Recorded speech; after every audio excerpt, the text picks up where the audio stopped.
लोग? I hope सब ठीक होंगे और अपनी पढ़ाई अच्छे तरीके से कर रहे होंगे।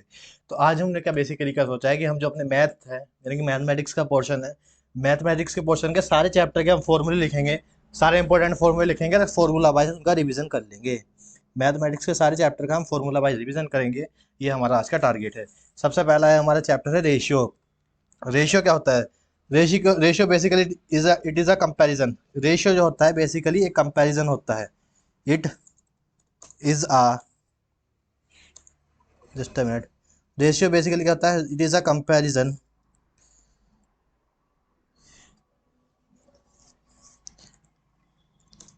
ऑफ टू और मोर टू और मोर क्वांटिटीज टू और मोर क्वांटिटीज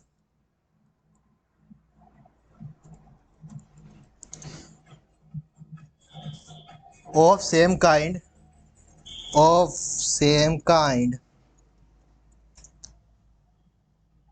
बाय डिवीजन। ये जब यानी ये कहे कि हम जब दो या दो से ज्यादा क्वांटिटी, दो सिमिलर क्वांटिटी का कंपैरिजन करते हैं तो वो कहलाता है रेशियो। समझिए, आपने पढ़ा होगा करंट रेशियो। करंट रेशियो क्या था? Current asset by current liability. Example के तौर पे लिख देता हूं मैं करंट रेशियो। करंट रेशियो का फॉर्मूला क्या है हमारा? करंट रेशियो का फॉर्मूला है current asset divide by current liability. Current asset का करंट लायबिलिटी से हम डिवाइड करते हैं तो हमारा आता है current ratio. Current ratio basically क्या बताता है? ये बताता है कि जो हमारी करंट एसेट है वो हमारी करंट लायबिलिटी का कितने टाइम्स है, या फिर कहे तो हम अपनी करंट लायबिलिटी को कितने टाइम्स मीट कर सकते हैं, वो बताता है हमारा करंट रेशियो। तो ऐसा हम रेशियो का इस्तेमाल करते हैं फाइनेंशियल एनालिसिस करने के लिए, कंपैरिजन पर्पज से। अगला देखते हैं। तो अभी हमारे रेशियो का हमने बेसिक बता दिया क्या होता है रेशियो। अब रेशियो का होता है, देखो जब भी कोई रेशियो होता है वो इस फॉर्म में होता है। मान लीजिए 3:6 एक रेशियो है, इस फॉर्म में होगा। 3:6 की फॉर्म में होता है रेशियो। कोई भी नंबर हो सकता है, A:B की फॉर्म में होता है। तो जो पहली टर्म होती है यानी कि जो इसमें 3 होगी, जो पहली टर्म है इसमें यानी कि जो इसमें 3 है, इस 3 को कहते हैं, 3 इज कॉल्ड एज, 3 को कहा जाता है एंटीसीडेंट। एंटीसीडेंट,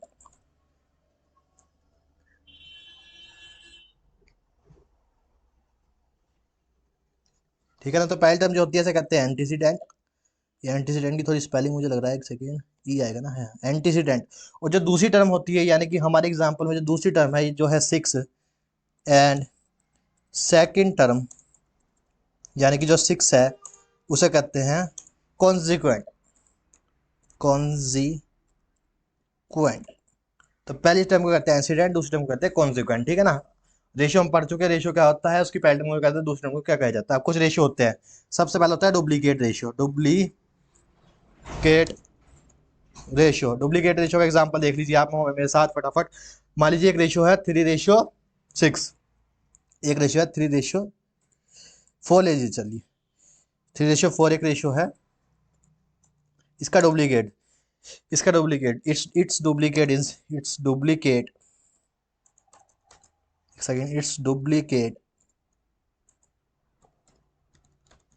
इज 3:4 का डुप्लीकेट क्या होगा? सिंपली 3 की 3 से मल्टीप्लाई करिए और 4 की 4 से करिए, तो 3 का डुप्लीकेट हो गया 9 और 4 का डुप्लीकेट हो गया 16। तो 9:16 आ गया इसका डुप्लीकेट रेशियो। कि उसी रेशियो की उसी से मल्टीप्लाई जब हम करते हैं तो उसका डुप्लीकेट बन जाता है। तो 3:4 का डुप्लीकेट 9:16 आ गया। अब बस अगला है ट्रिप्लीकेट। ट्रिप्लीकेट कैसा आप नाम से समझ गए। ट्रिप्लीकेट माने का ऐसा रेशियो जिसका हम क्यूब रूट करते हैं किसी नंबर का, तो उसका ट्रिप्लीकेट रेशियो आ जाता है। Just a minute. अगर हम किसी नंबर का क्यूब रूट करेंगे ट्रिप्लीकेट रेशियो आएगा। अगर यही मान लीजिए ट्रिप्लीकेट रेशियो की बात करें, अगर हम, सिंपल है ट्रिप्लीकेट रेशियो। अब ये मान के चलिए अगर ये 3:4 इज अ रेशियो है, तो इट्स, मानिए 3:4 एक रेशियो है, तो इसका ट्रिप्लीकेट रेशियो जो होगा, इसका जो ट्रिप्लीकेट रेशियो होगा, जस्ट अ मिनट, इतनी देर में तो मैं लिख देता यार। हाँ ठीक, एक सेकंड, अभी भी नहीं हुआ। हाँ ठीक, इसका जो ट्रिप्लीकेट रेशियो है वो 3 का क्यूब करेंगे हम, यानी कि 27, जस्ट अ मिनट, 27:4 यानी कि 64। 27:64 आ जाएगा इसका ट्रिप्लीकेट रेशियो। ठीक, तो ये रेशियो हो चुके। अब इसमें सब लगा देंगे। सब लगाने का मतलब जो हमने करा है उसका रिवर्स करेंगे। जब आएगा रेशियो का मतलब आएगा सब डुप्लीकेट। जब सब डुप्लीकेट बोले किसी रेशियो को, तो आप समझिए हमें इसका स्क्वायर रूट करना है। डुप्लीकेट में हम स्क्वायर कर रहे थे, तो सब डुप्लीकेट में हमें स्क्वायर रूट करना है। तो सब डुप्लीकेट ऐसा आएगा कि मानिए 9:16 एक रेशियो है, 9:16 अगर इफ रेशियो है एक, तो इसका इट्स सब डुप्लीकेट रेशियो इज, तो 9:16 का जो रेशियो है इसका सब डुप्लीकेट क्या आएगा, सिंपल सी बात है 3:4 आएगा। जब 9 की रूट करेंगे तो 3 आएगा, और इसकी क्या बोलते हैं अपना 16 की रूट करेंगे तो 4 आएगा, तो इसका आएगा 3:4। अब सब डुप्लीकेट तो आप समझ ही गए, मैं फिर भी एक बार लिख देता हूँ। सब ट्रिप्लीकेट, सब ट्रिप्लीकेट का मतलब सिंपल है, कोई इसमें हार्ड लोड नहीं है। कि मानिए अगर कोई रेशियो है जो है 27:64, 27:64, इसकी करनी है हमें क्यूब रूट, तो इट्स सब ट्रिप्लीकेट, इट्स सब ट्रिप्लीकेट रेशियो इज, तो इसका सब ट्रिप्लीकेट रेशियो क्या होगा, सिंपल सी बात है, इसका क्यूब रूट करेंगे तो क्यूब रूट करके इसका आंसर वही आएगा 3:4, 3:4। तो ये हमारे बेसिक हो चुके। इसके बाद अब बढ़ते आगे अपना, तो हमारे सब डुप्लीकेट ट्रिप्लीकेट देख चुके। अब है होता है इनवर्स रेशियो। इनवर्स रेशियो, इसके नाम से पता चल रहा है इनवर्स है, मतलब उल्टा करना है रेशियो को। कोई भी रेशियो मान लीजिए a बाई बी की फॉर्म है, तो उसका इनवर्स होगा b बाई ए। एग्जाम्पल के तौर पर मान लीजिए एक रेशियो है 3:4, तो इसमें a क्या है हम ऑलरेडी डिस्कस कर चुके हैं, a है पहली टर्म यानी कि 3, और b है दूसरी टर्म यानी कि 4। तो इसका जब हम इनवर्स रेशियो करेंगे तो इट्स इनवर्स बन जाएगा, इट्स इनवर्स, तो ए की प्लेस ले लेगा बी और बी की प्लेस ले लेगा ए, तो उस केस में क्या होगा, इसका इनवर्स बनेगा 4:3, क्योंकि 4 बन जाएगा 3 की प्लेस पे आएगा और 3 4 के प्लेस पे। ये मानिए जो अपना 3 था वो 4 के घर में चला गया और 4 3 के घर में आ गया, आप ऐसे मान लीजिए, तो इसे कहते हैं इनवर्स रेशियो। अब है कंपाउंड रेशियो। कंपाउंड रेशियो का इनका समझिए, कंपाउंड रेशियो, कंपाउंड रेशियो भी कोई हार्ड लोड नहीं है, मैं आपको बताता हूँ। कंपाउंड मतलब मल्टीप्लिकेशन करना, कहीं ना कहीं आप जानते होंगे, कंपाउंड नहीं करना मतलब मल्टीप्लिकेशन करना। तो कंपाउंड रेशियो एक ऐसा रेशियो है जिस रेशियो में हम 2 या 2 से ज्यादा रेशियो की मल्टीप्लिकेशन करते हैं। मानिए एक रेशियो है हमारे पास 3:4, और एक रेशियो है हमारा, एंड सेकेंड रेशियो इज क्या बोलते हैं अपना 2:4। एक है 3:4 और दूसरा रेशियो है 2:4, ये 2 रेशियो है। तो then it's compound ratio is, simple है, जो पहली टर्म है उसकी करनी है दूसरे रेशियो की पहली टर्म, एक जो शुरू का रेशियो है पहला रेशियो है उसकी पहली टर्म की करेंगे दूसरे रेशियो की पहली टर्म से मल्टीप्लाई, और जो पहले रेशियो की दूसरी टर्म है उसकी करेंगे दूसरे रेशियो के दूसरी टर्म से। या फिर कहूँ कि पहले रेशियो की एंटीसीडेंट से दूसरे रेशियो की एंटीसीडेंट की मल्टीप्लिकेशन करेंगे, और पहले रेशियो के कंसिक्वेंट से दूसरे रेशियो के कंसिक्वेंट की मल्टीप्लिकेशन करेंगे। तो मल्टीप्लिकेशन कुछ इस तरीके से होगी, आप समझिए 3 × 4, 3 की मल्टीप्लाई हुई 2 से, यानी कि 3 × 2, जस्ट अ मिनट, 3 × 2, 3 की मल्टीप्लिकेशन तो होगी 2 से, और डिवाइड करा जाएगा क्योंकि रेशियो का मतलब ही डिवीजन होता है, डिवाइड करा जाएगा, क्या बोलते हैं 4 × 4,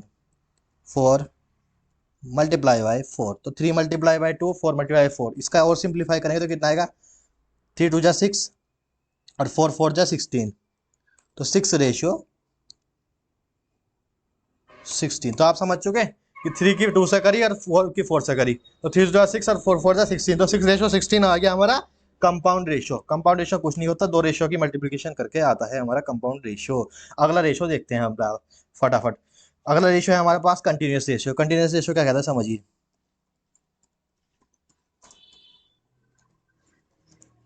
कंटिन्यूस रेशियो क्या कहता है, जैसे इसका नाम सब चल रहा है रेशियो की सीरीज बननी है, रेशियो कंटिन्यूसली चल रहा है, रेशियो की कंटिन्यूसली सीरीज बननी है। कैसे बनती है ये समझिए, जैसे मान लीजिए एक रेशियो है 2:4, फिर इसके बाद एक रेशियो है अगला 4:8, और फिर एक रेशियो है अगला, जस्ट अ मिनट, हाँ एक रेशियो है हमारे पास 8:16। तो जब ऐसे सीक्वेंसिंग चले ना, मतलब जैसे पहले रेशियो का जो कंसिक्वेंट है वो दूसरे से रेशियो का इंसिडेंट, फिर दूसरे रेशियो का जो कंसिक्वेंट है वो तीसरे रेशियो का इंसिडेंट, और ऐसा करके सोन चलता रहे, तो इस रेशियो को कहते हैं हम कंटिन्यूअस रेशियो। ठीक, तो जो ऐसे रेशियो होते हैं इसे कहते हैं कंटिन्यूअस रेशियो। इसका इम्पैक्ट क्या होता है, इसकी कैलकुलेशन कुछ नहीं, आपको लोड लेने की जरूरत नहीं है। इसे अगर हम सिंपली करें, मान लीजिए इसमें से हमें रेशियो निकालना हो, ये इन दो रेशियो का, हमें इन दोनों का अगर हम रेशियो निकालना चाहें, इन दो रेशियो का एक सिंगल रेशियो बनाना चाहें, एक सेकंड हाईलाइट करता हूँ, अगर हम इन दो रेशियो का सिंगल रेशियो बनाना चाहें तो वो हमारा सिंगल रेशियो क्या बनेगा, 2:4:8, 2:4:8, सिंपल, एक सेकंड 8 लिखना है, 6 लिख दिया, तो ये बन जाता है इसका सिंपल रेशियो। तो ये जब दो रेशियो का ये जब कंटिन्यूस रेशियो होता है तो उस केस में उनको सिंपलीफाई इस तरीके से करा जाता है, क्योंकि ये कंटिन्यूटी है। तो बीच की टर्म को एक बार लिखेंगे और जो फर्स्ट और लास्ट टर्म होगी उसे आराम से लिख देंगे, कोई दिक्कत नहीं। इन या कहें तो मीन सेम होना चाहिए, बस मीन मतलब बीच की वाली टर्म। चलिए अब करते हैं आगे बात अपना।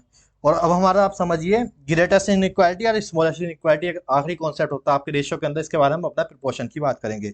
जो समझिए, जैसे मानिए ये है कि क्या बोलते हैं अपना, क्या एग्जाम्पल देता हूँ मैं आपको, एक सेकंड रुकिए।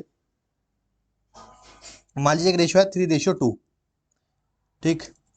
तो ये 3:2 है, जस्ट अ मिनट, प्रिंट हो गया, आ गया 3:2 एक रेशियो है। क्योंकि इसमें जो पहली टर्म है, यानी कि फिर मैं अगर एग्जाम्पल के तौर पे कहूँ तो इसका जो ए है, इसका A is bigger, just a minute, A is bigger than B, A B से बड़ा है, यानी कि पहली टर्म जो है वो दूसरी टर्म से बड़ी है। एक ऐसा रेशियो जिसकी पहली टर्म उसकी दूसरी टर्म से बड़ी होती है, उस रेशियो कहते हैं greater inequality. It is called greater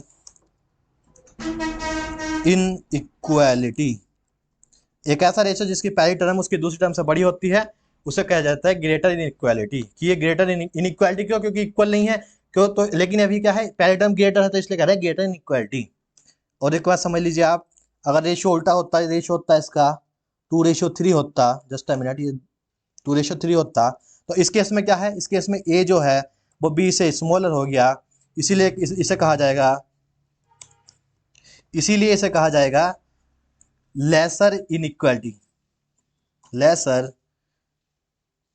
inequality. क्योंकि पहली टर्म दूसरी टर्म से छोटी हो गई, इसलिए इस रेशियो को कहा जाएगा लेसर इनइक्वालिटी। और जब पहली टर्म दूसरी टर्म से बड़ी होती है उसे कहते हैं ग्रेटर इनइक्वालिटी। और जब ए इज इक्वल्स टू बी होगा, यानी कि अगर आप एक रेशियो माने, जो रेशियो है 2:2, अगर एक ऐसा रेशियो है जो जिसमें A is equals to B है, यानी कि एक ऐसा रेशियो जिसमें A is equal to, just a minute, A is equals to B है, तो उसे कहेंगे it is in a equality. कि जो जिस रेशियो में ए और बी बराबर होते हैं उन्हें कहते हैं इक्वालिटी के रेशियो। यहाँ तक आपके रेशियो के सारे फॉर्मूले हो चुके। आई होप आपको ये मजा आया होगा। हम चलते हैं अपने नेक्स्ट पार्ट में। तो हम आज हमारे पर्पज ये है कि हम थोड़े बहुत एग्जांपल देखें और अपने फॉर्मूले रिवाइज कर लें। जस्ट अ मिनट, ठीक ठीक। तो चलिए करते हैं स्टार्ट। अब हम करते हैं अपना प्रिपोर्शन को स्टार्ट। तो प्रिपोर्शन देखते हैं। प्रिपोर्शन क्या है? Proportion is nothing but combination of two और मोर रेशियो, या फिर कहें तो इक्वालिटी ऑफ टू और मोर रेशियो। जब हम दो या दो से ज्यादा रेशियो को एक इक्वालिटी में लिखते हैं उसे कहते हैं प्रिपोर्शन। ठीक, समझिए कैसे कह रहा हूं। जैसे मान लीजिए एक रेशियो है 2:3, ठीक। जब इस 2:3 को लिखेंगे एक इक्वालिटी में, यानी कि इसके समान अधिकार वाला रेशियो लाएंगे, एक ऐसा रेशियो लाएंगे जो इसके इसके जैसा नहीं है, लेकिन जिसका आंसर यही आएगा जो इसका आंसर आएगा। यानी कि जब हम 2 को 3 से डिवाइड करेंगे तो जो आंसर आएगा वही अगले रेशियो का भी आएगा। तो उसे कहते हैं इन रेशियो इन प्रिपोर्शन, कि रेशियो समान अंतर में है, समांतर में है, यानी कि सेम प्रिपोर्शन में है। 2:3 और ये मान लीजिए आप 4:6। अगर एक ऐसा रेशियो है 2:3 और 4:6, तो इसे कहेंगे ये प्रिपोर्शन में है। प्रिपोर्शन में क्यों कहेंगे? क्योंकि आप का भी आंसर नहीं, वैसे किसी का भी आंसर निकालिए, आंसर सेम आएगा। जब हम 2 की 3 से डिवाइड करेंगे तो भी आंसर सेम आएगा, 4 की 6 से करेंगे तो भी आंसर सेम आएगा। तो जब दो रेशियो सेम प्रिपोर्शन में होने का मतलब ये है कि दोनों रेशियो को जब सॉल्व करेंगे तो आंसर सेम आएगा। रेशियो का मतलब डिवाइड होता है ना, तो जब 2/3 करेंगे तो जो आंसर आएगा ना वही आंसर आएगा जब हम 4 की भी 6 से डिवाइड करेंगे। आर इन प्रोपोर्शन, तो ये है रेशियो, दोनों के दोनों रेशियो है अपने प्रोपोर्शन में, ठीक। तो जब एक ऐसी कंडीशन होती है जब दो रेशियो बराबर आते हैं उन्हें कहते हैं प्रोपोर्शन में होना, यानी कि जिनका आंसर बराबर आएगा अपने पास। एक और चीज है इसमें, एक इसमें फॉर्मूला रहता है, product of means is equals to product of extreme, कि जब दो रेशियो प्रोपोर्शन में होंगे तो जो उनके मीन्स होंगे यानी उनकी जो बीच की टर्म्स होंगी, जैसे हमारे केस में 3 और 4 है, इसका प्रोडक्ट इक्वल आएगा उनकी एक्सट्रीम टर्म्स से, भी करके दिखाएंगे। Product, just a minute, product of extremes, जो मीन्स का प्रोडक्ट है वो एक्सट्रीम के प्रोडक्ट के बराबर होता है। क्या इसका मतलब है, एग्जाम समझ देखिए, आप समझिए। मीन माने बीच की टर्म, तो इन दोनों रेशियो में बीच की टर्म कौन सी है, एक 3 है एक 4 है, ये है इसके मीन। मीन माने जो टर्म्स बीच में है, जैसे मैं येलो से हाईलाइट कर रहा हूँ, ये है इसकी मीन। तो प्रोडक्ट ऑफ मीन यानी कि 3 इंटू 4, तो 4 3 जा 12 आ गया, तो प्रोडक्ट ऑफ मीन आ गया 3 multiply by, just a minute, 3 multiply by 4, product of mean हो गया is equal to product of extreme. ये हमें फॉर्मूला बता रहा है, फॉर्मूले ने कहा product of mean is equal to product of extreme है, तो हम इक्वल करेंगे, ये हमारा इक्वल होकर अपने आप ऑटो कैलकुलेट हो गया है, लेकिन हमें ऑटो कैलकुलेट नहीं करना, जस्ट अ मिनट। हाँ, is equal to product of extreme, extreme क्या है हमारे पास, 6 है 2 है, तो 6 मल्टीप्लाई बाय 2 या 2 मल्टीप्लाई बाय 6, आप कुछ भी कहिए, तो ये हो गया। तो क्या एग्जैक्ट बराबर है, हाँ, 3 4 जा 12 और 6 2 जा 12, दोनों के दोनों बराबर है, होंगे ही, क्योंकि रेशियो प्रोपोर्शन में है। ये यानी कि दोनों रेशियो समान अंतर पे है, समांतर पे है, प्रोपोर्शन पे है, दोनों के आंसर सेम आएंगे ही आएंगे। तो ये होता है एक फॉर्मूला, आप इसको देख लेना। चलिए अब इससे करते हैं आगे। तो इसमें आप समझिए प्रोपोर्शन का मतलब क्या है। प्रिपोर्शन का मतलब इतना है सिंपली, जो पहली टर्म है उसको कहेंगे फर्स्ट प्रिपोर्शन, जो सेकंड टर्म होगी उसे कहेंगे सेकंड प्रिपोर्शन, जो थर्ड होगी उसे थर्ड, और जो फोर्थ टर्म होगी रेशियो की उसे कहेंगे फोर्थ प्रिपोर्शन। लेकिन मानिए 3 टर्म है, जैसे 3 टर्म मानिए ए है, उसके बाद बी है, उसके बाद सी है, ऐसे 3 टर्म है, तो जो ये ए बी सी की 3 टर्म है ना, तो इसमें जो मीन प्रिपोर्शन होता है, यानी कि जो बीच की टर्म है उसे कहते हैं मीन टर्म, यानी कि मीन प्रिपोर्शन। तो it's B term, B term is called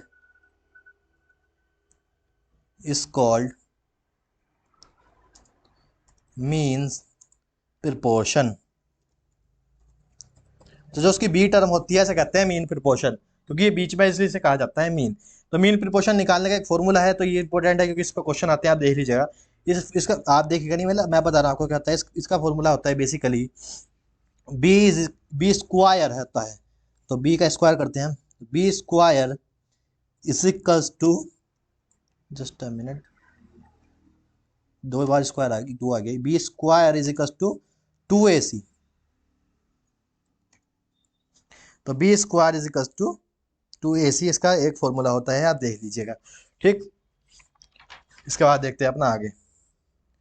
तो अगर हमें बी निकालना है तो 2ac की कर देंगे हम रूट। अगर हमें बी निकालना है तो सिंपल सी हमें रूट करनी पड़ेगी 2ac की। एक सेकंड रुक जाइए, और मैं स्पेसिंग कर लेता हूँ अपने इसकी।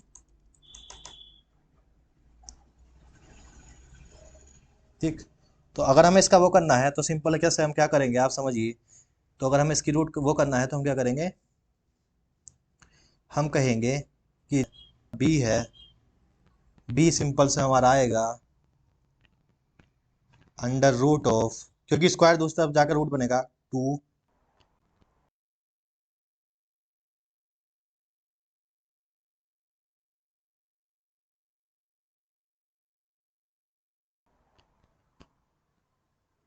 ठीक, जस्ट अ मिनट। चलिए, तो अब देखते हैं हम अपना आगे की चीजें। ठीक, तो ये भी हमने देख लिया कि मीन प्रोपोर्शन थर्ड प्रोपोर्शन क्या होता है। अब होता है कंपोनेंडो। अब कुछ ये टर्मिनोलॉजी है, यानी कि टाइप ऑफ प्रिपोर्शन है। टाइप ऑफ प्रिपोर्शन में बता रहा हूँ क्या होता है। सबसे पहला टाइप है कंपोनेंडो। कंपोनेंडो बेसिकली कुछ नहीं है, सिंपल सा है, एक फॉर्मूला है, समझिए क्या कह रहा है ये। कंपोनेंडो का मतलब ये है कि मान लीजिए दो रेशियो प्रोपोर्शन में है, जैसे कि हमारा एग्जांपल था 2:3 is equals to, just a minute, is equals to 4:9, या अगर हम 9 बोल रहा हूँ सॉरी, 2:3 इज इक्वल्स टू 4:6। तो 2:3 इज इक्वल्स टू 4:6, एक उसमें है प्रोपोर्शन में है। तो इस केस में हम क्या कहेंगे, क्योंकि एक प्रोपोर्शन में है और हमें निकालना है इनका कंपोनेंडो। कंपोनेंडो निकालने का मतलब सिर्फ इतना है कि जो हमारे पास है ए और बी है, तो A plus B divide by B करेंगे। इसका फॉर्मूला है कंपोनेंडो निकालने का, ए प्लस, एक second, just a minute, componendo निकालने का फॉर्मूला इजी है, आप समझिए एक सेकेंड बस। a plus B divide by B is equals to C plus D divide by D तो ये कंपोनेंट का फॉर्मूला है। तो आप जब इस फॉर्मूले में ये ऊपर की वैल्यू रखेंगे, यानी कि हम करेंगे 2+3 डिवाइड बाय 3, यानी 2+3 5 और divide by 3 is equals to करेंगे 4+6 यानी कि 10 डिवाइड बाय 6। तो 3 को 6 बनाना पड़ेगा तो 2 से मल्टीप्लाई करनी पड़ेगी दोनों साइड। तो एक साइड 5 आएगा, एक साइड 10 है, तो 5 और 10 इक्वल होंगे। समझिए क्या कह रहा है। इस फॉर्मूले में आपको रख कर दिखा रहा हूँ सिर्फ इस वाले में, क्योंकि हमारे फास्ट है, हमारे एक तरीके से फॉर्मूला मैराथन है, तो हर चीज़ तो हम नहीं कर सकते, लेकिन मैं एक क्वेश्चन आपको करके दिखा रहा हूँ कैसे कर रहा है। ये कह रहा है, देखिए 2+3 divide by 3 is equals to क्या बोलते हैं अपना 4+6 डिवाइड बाय 6। ठीक, ये इसने हमसे कहा। अब हमें ये रेशो काटने हैं, यानी कि इसे सिंप्लीफाई करना है। तो जब भी हम किसी रेशो को सिंप्लीफाई करना चाहते हैं, या कहें तो किसी भी चीज़ को हम जब सिंप्लीफाई करेंगे तो हमें उसका पहले बेस सेम करना पड़ता है। जब भी हम किसी चीज़ को सिंप्लीफाई करना चाह रहे हैं, सबसे पहले हमें उसका बेस सेम करना पड़ेगा। तो यहाँ पे एक जगह 3 है, एक जगह 6 है, तो इन्हें हमें सेम करना पड़ेगा। सेम करने के लिए आसान तरीका ये है कि 3 को 6 बना दिया जाए। 6 को भी 3 बना सकते हैं, लेकिन वो थोड़ा कॉम्प्लिकेटेड प्रोसेस हो जाएगा, इसलिए हम चाह रहे हैं कि 3 को 6 बनाए। तो 3 को 6 बना सकते हैं। हाँ, रेशियो में हम किसी भी चीज़ की मल्टीप्लाई कर सकते हैं, किसी भी चीज़ से डिवाइड कर सकते हैं, कि कोई भी चीज़ ऐड कर सकते हैं, लेस कर सकते हैं, कोई फर्क नहीं पड़ता। फर्क किस चीज़ से पड़ता है? फर्क पड़ता है कि जो भी काम करें वो दोनों तरफ करने पड़ेंगे, मतलब एंटीसीडेंट पे भी करना पड़ेगा और कंसिक्वेंट पे भी करना पड़ेगा। किसी एक पे मत करना, वरना रेशियो की सीक्वेंसिंग बिगड़ जाएगी। तो हमें 3 को 6 बनाना है, तो हमको दोनों साइड इसकी 2 से मल्टीप्लाई करनी पड़ेगी। Just a minute. तो हमें इसकी 2 से मल्टीप्लाई करनी पड़ेगी। चलिए करते हैं, देखिए। तो इसकी भी 2 से मल्टीप्लाई करेंगे, और जो नीचे का वैल्यू है कॉन्सिक्वेंट है, इसकी भी 2 से करेंगे। तो अब ये 6 बन जाएगा। अब ये क्या होगा? 3×2=5+2, 3×2=5 × 2, तो ये आंसर आएगा अब हमारा, जस्ट अ मिनट, आंसर आएगा हमारा 10/6 इधर का, और इधर का भी हमारा यही है। आप देखिए 4+6 10/6, तो हो गया ना रेशो इक्वल। तो क्योंकि रेशियो में यही होता है कि रेशियो इक्वल होता है तभी प्रोपोर्शन माने जाते हैं। तो अभी 6 से 6 काटिए, तो ये आ गया ना 10:10, या कहे तो 1:1 इक्वल ही आ ही जाता है। तो कंपोनेंडो ये चीज़ कहता है कि ये दोनों रेशियो बराबर होते हैं, इक्वल होते हैं। अब मैंने सिर्फ कंपोनेंटों को बताया है, बाकी चीज बाकी में मैं नहीं बताऊंगा। क्यों नहीं बताऊंगा? उसका लॉजिक मैं दे चुका, क्योंकि हमारा एक फास्ट टेक तरीके से चलना पड़ेगा, हमारी मजबूरी, हमको स्पीड रखनी पड़ेगी, और उसको बाकी रेशियो में भी सेम चीज़ें से सेम तरीके से अप्लाई होगी चीज़ें। तो आई होप आप मैनेज कर लेंगे, उससे आपको कोई दिक्कत नहीं रहेगी। जस्ट अ मिनट, चलिए देखते हैं अपना आगे। सेकेंड में थोड़ा इसको स्पेसिंग बना लेता हूँ इसके लिए।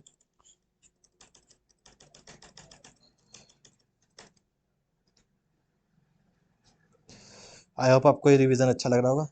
तो इसको लाइक, कमेंट, सब्सक्राइब, शेयर करना, और मुझका फीडबैक देना ग्रुप पे कंपलसरी। चलिए अब देखते हैं अपना अगला रेशियो। अगला रेशियो हमारा अगला क्या कहता है? अगला है डिविडेंडो। डिविडेंडो अब मैं बताऊंगा नहीं कोई सा, क्योंकि आप अप्लाई कर लेना, सब में सेम रूल लगेगा। डिविडेंडो का फॉर्मूला क्या है? सिंपल है, a-b divide by B is equals to c-d divide by D. बात खत्म। तो अब मैं इस आगे का एक्सप्लेन नहीं करूंगा, आप समझ गए। मैं इतना एज्यूम करके चलूंगा कि मैं आपको एक बार समझा चुका, तो आप कैलकुलेशन करने के लिए सक्षम है। अगला है हमारे पास कंपोनेंडो एंड डिविडेंडो, यानी कंपाउंड भी करेंगे, डिवाइड भी करेंगे, दोनों की दोनों चीजें करेंगे। देखते हैं कैसे करेंगे। देखो, componendo and dividendo. Componendo and dividendo का फॉर्मूला सिंपल है, कोई दिक्कत नहीं है। कंपोनेंडो का कहता था कि हमको a प्लस बी करना पड़ेगा, और डिविडेंडो का कह रहा है हमको a माइनस बी करना पड़ेगा। हम कह रहे हैं कि चलो दोनों की बात मान लेते हैं, हम दोनों चीज करेंगे। कैसे करेंगे? देखिए, ए प्लस बी, ये करा है हमने सिर्फ इस वजह से, कोई कंपोनेंडो ने बोला था, कंपोनेंडो ने कहा था ए प्लस बी करना, तो हमने ए प्लस बी कर दिया। लेकिन डिविडेंडो नाराज हो रहा था हमसे। डिविडेंडो कह रहा था, या नहीं नहीं सर, आप उसी की सुन रहे हो, उसी की मान रहे हो, आप उसे ही ज्यादा लाइक करते हो, ऐसा डिविडेंडो हमसे कह रहा था। हमने कहा नहीं नहीं, आप ऐसा मत समझिए, हम आपको वैल्यू करते हैं। तो हमने कहा डिविडेंडो आप नाराज ना हो, हम आपको वैल्यू करते हैं। लीजिए अब आपकी बारी है, ए माइनस बी। ठीक, A plus B divide by A minus B. ये क्यों हुआ? पहला क्यों हुआ, क्योंकि हमने कंपोनेंटों की जब तक की उसको वैल्यू दी, और जब जब हम कंपोनेंटों को वैल्यू दे रहे थे डिविडेंडो हमसे नाराज हो गया, तो उसकी नाराजगी दूर करने के लिए हमने ए माइनस बी भी करा। अब करते हैं इक्वल्स टू, ठीक, दूसरा रेशियो था हमारे पास सी और डी, मान लीजिए एक रेशियो है ए बी, दूसरा रेशियो है सी डी, तो सी प्लस डी, एक सेकेंड, सी प्लस डी। अब जैसे ही हमने प्लस करा, हमारा डिविडेंडो फिर नाराज हो गया, डिविडेंडो कह रहा कि मेरे साथ फिर आप धोखा कर रहे हो, यू चीट मी। तो हमने कहा नहीं नहीं, हम आपको चीट नहीं करते, हम आपको भी वैल्यू देंगे, लीजिए आपको वैल्यू दे दी। तो सिंपल कंपोनेंटो एंड डिविडेंडो का फॉर्मूला इतना है कि कंपोनेंटो तो हमें कहता है ए माइनस बी करने को, डिविडेंडो कहता है देखिए हमें ए, वो कंपोनेंटो हमें कहता है ए प्लस बी करने को, डिविडेंडो कहता है ए माइनस बी करने को। हम कहते हैं हम दोनों की बात मानेंगे, तो हम दोनों का फॉर्मूला बना दिया हमने। चल देखते हैं अब आगे अगला क्या है हमारा। अगला है हमारे पास सबस्टेंडो। सबस्टेंडो मतलब कहीं ना कहीं समझ रहा है कि सब्सट्रैक्ट करना है, समझिए देखते क्या कहते हैं। सबस्टेंडो, ये थोड़ी बहुत स्पेलिंग ऊपर नीचे होगी, आप समझ जाना, कोई नहीं इतना भावना समझना आप मेरी। सबस्टेंडो देख लेते हैं। सबस्टेंडो का कहता है कि अगर एक रेशियो है A B equal to C D equal to E F equal to K, समझिए क्या कह रहा है ये। मान लीजिए एक रेशियो है ए वाई बी, ठीक है ना। ए वाई बी जो रेशियो है वो प्रिपोर्शन में है किसके, सी वाई डी के, और वो जो सी वाई डी है वो प्रिपोर्शन में है ई वाई एफ के। और ये जो सारे रेशियो हैं, जो इनका आंसर आता है, इन दो सबका आंसर कॉमन आएगा जब ये प्रिपोर्शन में होंगे। तो जो इनका कॉमन आंसर है वो है के माने कॉमन आंसर। जो इन ए बाई बी को अगर आंसर निकालेंगे तो भी आंसर के आएगा, सी वाई डी करेंगे तो भी क्या आएगा, ई वाई एफ करेंगे तो भी क्या आएगा। एग्जाम्पल दो, 2/4 करेंगे तो भी आंसर सेम आएगा, 4/8 करेंगे तो भी आंसर सेम आएगा, और 8/16 करेंगे तो भी आंसर सेम आएगा। तो इस तरीके से सबस्टैंडो क्या कहता है। अब ये तो हो गई एक बेसिक कंडीशन। अब सबस्टैंडो क्या कहता है, देन अगर एक रेशियो ऐसा है तो सबस्टैंडो कहता है कि हमारे पास, सबस्टैंडो मतलब माइनस करेगा कहीं ना कहीं, ए माइनस सी माइनस ई, यानी कि जो ऊपर की टर्म है, यानी कि जो इंसिडेंट है, जो सब रेशियो के इंसिडेंट को माइनस करके आएगा, डिवाइड बाई सब रेशियो के कॉन्सिक्वेंट को माइनस करेंगे जब हम, B minus D minus F, D minus F, तो ये भी इक्वल टू होगा के ही, ठीक है ना। आप समझ चुके। ये कह रहा है कि जो ए by B equal to C Y D equal to E Y F हुआ, अगर इजिकल टू के हुआ, तो जो ए माइनस सी माइनस ई आएगा, डिवाइड करेंगे जब हम उसकी B minus D minus F से, तो वो भी के बराबर आएगा। कुछ लॉजिक नहीं है, इतना कैड़ा नहीं है, आप कर लेना।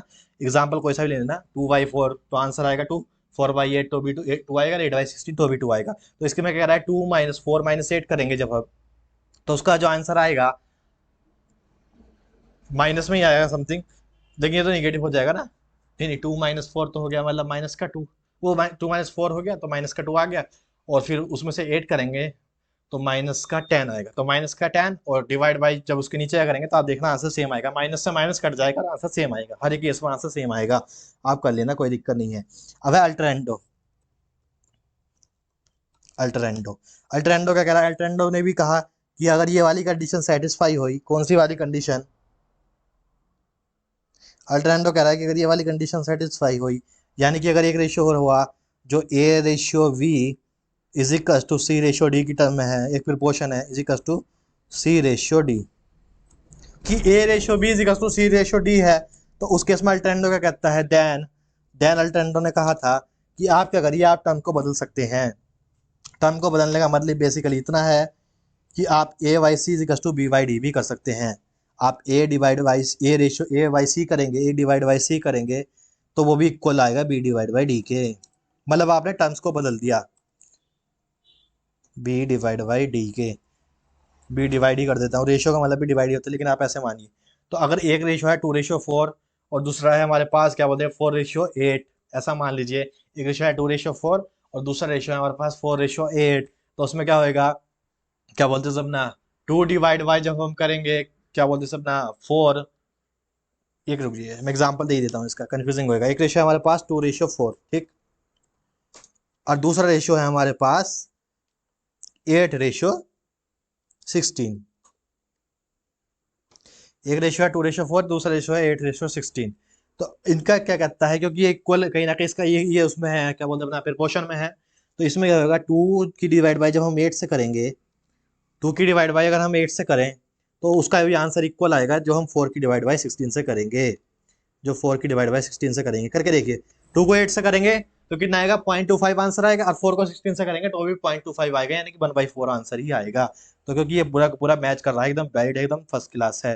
तो आप देख सकते हैं इसको करके, कोई दिक्कत नहीं है। आई होप आपको इसमें कोई दिक्कत नहीं लग रही होगी मेरे एंड से। अब मुझको स्पीड रखनी मजबूरी है, क्योंकि मैं ये रिवीजन करा रहा हूँ, कोई विजन नहीं करा रहा।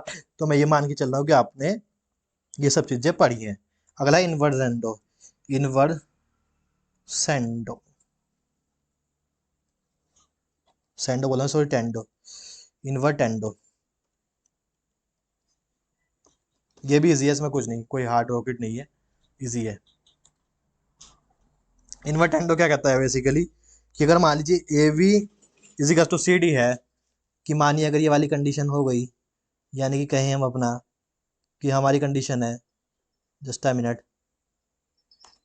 कि हमारा A B equal to C D है, तो उस केस में क्या होगा, देन इन्वर्टेंडो कहता है कि A B equal to C D है, तो बी बाई ए, जब हम बी डिवाइड बाई ए करेंगे तो वो भी इक्वल आएगा डी डिवाइड बाई सी के। इनवर्स में तो हमने ये तो करा था, ए का बी बनाया था, बी का ए, हमने इनवर्स जब रेशियो पढ़ा था तो इनवर्स रेशियो में हमने यही करा था कि बी का ए कर दिया था और ए का बी कर दिया था। देखिए अभी दिखाता हूँ, ये रहा 3 का 4, यानी कि बी का ए कर दिया था, ए का बी कर दिया था, तो यही हमने यहाँ करा। तो यही कह रहा है कि जब बी बी बी ए का ए बाई बी का बी वाई ए करेंगे तो वो इक्वल ही आएगा डी वाई सी के, सी वाई डी के, डी वाई सी के। क्यों आ रहा है इक्वल, क्योंकि हमने पहले ही कह चुके हैं कि ये प्रिपोर्शन में है, और रेशियो प्रिपोर्शन में जब दो रेशियो इक्वल होंगे तभी वे प्रिपोर्शन में कहलाएंगे। तो प्रिपोर्शन का भी हमारे सारे फॉर्मूले हो चुके हैं।